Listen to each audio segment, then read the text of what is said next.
Begitu mudahnya orang melakukan sholat. Bacaan di dalam sholat itu yang wajib.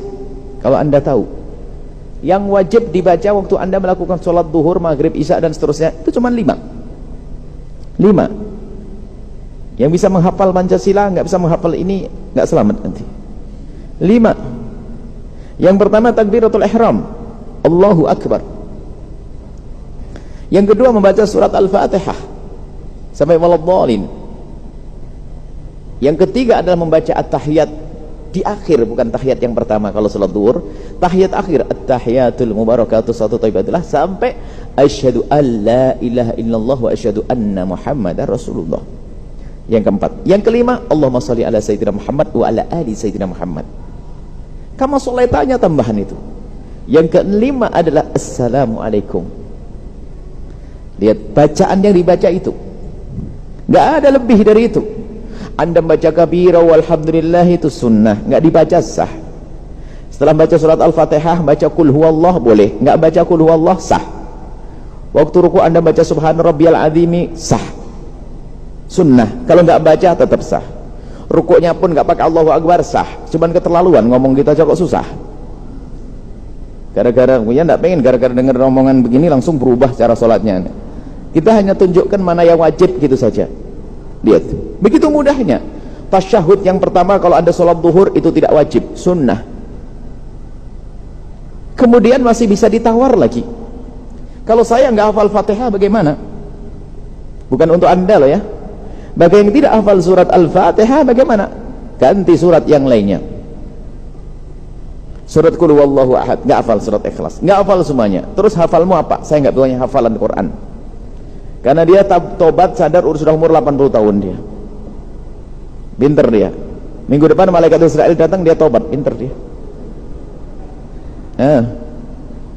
Nggak bisa apa-apa, Fatihah nggak bisa. Terus bisa mau apa? La ilallah, la ilallah bisa saya. Oh boleh. Akhirnya sholatnya adalah diajari setelah Allahu Akbar baca la ilaha illallah, diperkirakan panjang waktunya seperti kalau baca Fatihah itu seberapa?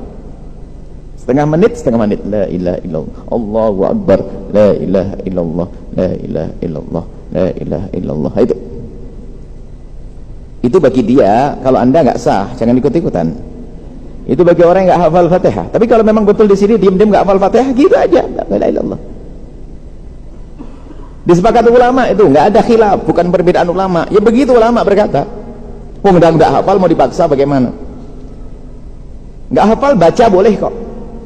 Bahkan pada hakikatnya membaca Al-Quran dengan melihat itu lebih bagus daripada dengan hafalan. Ini kaidah umumnya begitu. Membaca Al-Quran dengan melihat lebih bagus daripada dengan hafalan. Sebab anggota tubuh semuanya punya amal ibadah. Kalau ada hafalan menyuarakan Al-Quran, yang beribadah adalah lidah Anda dan telinga Anda. Mata Anda nggak beribadah. Tapi kalau Anda membaca, mata pun ikut beribadah.